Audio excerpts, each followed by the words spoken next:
Well, last year we made a new textbook for mathematics for 12-year-olds in secondary school, first year of secondary school, and we were looking for something to practice at home.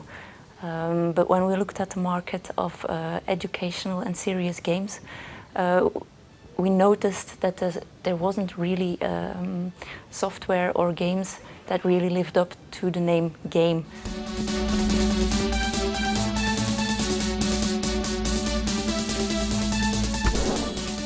The cool thing about this project was that it was really, we are a game development company, we made the game part. This is academic, educational publishing. They delivered all of the educational content using all of their pedagogical knowledge, and it shows in the end result, but it doesn't show as a clear dividing line, it shows as something very integrated, and that's because from day one we started working together. We did a lot of talking in the beginning, from what do we want, what do we don't want, how we're gonna integrate this mathematics into a game that's really fun.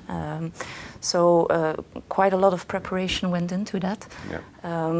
Then of course Larian already has a lot of experience with making games, so they really took control of the whole of that part of the project. And then at a certain stage we decided to make mini games inside of a big game, and then we joined in with our textbooks, what kind of exercises would fit in what kind of mini game and so on.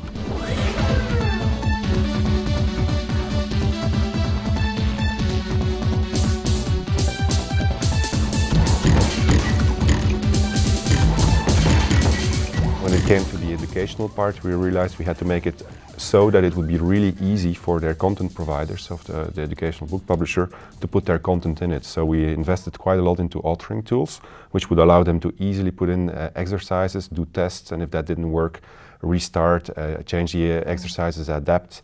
And that turned out to be a pretty good combination. We also hired a third party, and that was a very famous Belgian broadcast scenarist who really wrote out the whole storyline for Monkey Tales, because it's more than one game. So we really wanted to make a good story. And additionally, we then, once the product was finished, started contacting universities so they could start doing research if what we've done was right, and so that we can adapt our model in the future. So because we really wanted to be tangible, that the fact that Monkey Tales is there has an impact on learning.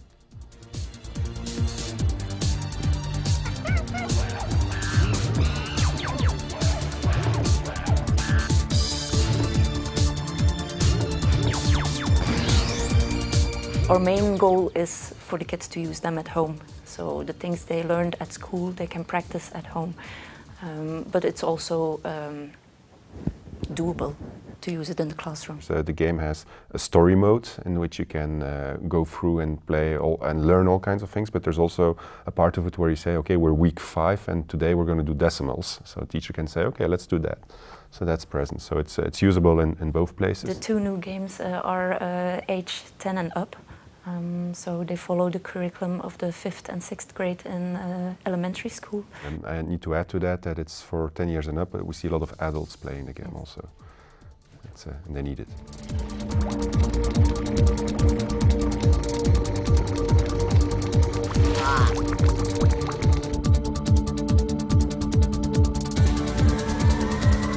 In the beginning of the whole project, all the thinking was about, I think, 5 to 10 people from the Keure. The size of the team at Larian was typical for a production like this, which was between 10 to 15 people. A year on development, we spent, I think, 1 or 2 months in pre-production. Then we went into production for, say, 6-7 months, and then we were testing with kids who went to schools. We observed kids, we went to people's houses, we observed kids there, and so we fine-tuned the product before it came to market. The new games we released weeks ago, so that's very, very... Yeah, but we know that people downloaded it, yes. I think up to today 11 or 12,000 times already, so it's spreading very fast. Elke kamer die jullie doorgaan, Moeten jullie een aap verslaan? Beat the monkey. The surprising thing to me walking around at this conference is that the game costs less than a lot of the serious games that we've seen developed. So that was an interesting thing to observe. The challenges that we have with Monkey Tales is that the adaptivity. So we want the game to adapt to kids to their level of maths. And obviously we're dealing with a very broad range here. We have kids who are really weak at math, and we have kids who are really good at math, and the game has to suit to all of those kids. So that's something in which we're doing a lot of research. It's the purpose that Monkey Tales becomes a big series of different small games. One for math, one for science, one for language, and so on and so on. So it can grow up to different target ages. It's very modular, and because of the authoring tool who is behind it, we can easily adapt it to any kind of content we like. And our goal is also to go international with it. So next year we're going to launch it internationally in English, in French, in German, Italian, Spanish most likely also. So we'll see what that gives.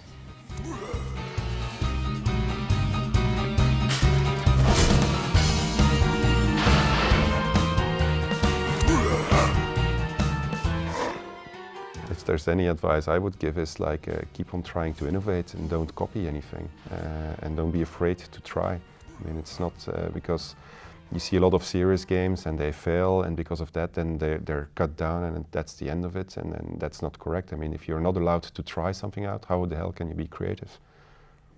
If you want to make something for kids, make sure they have fun learning.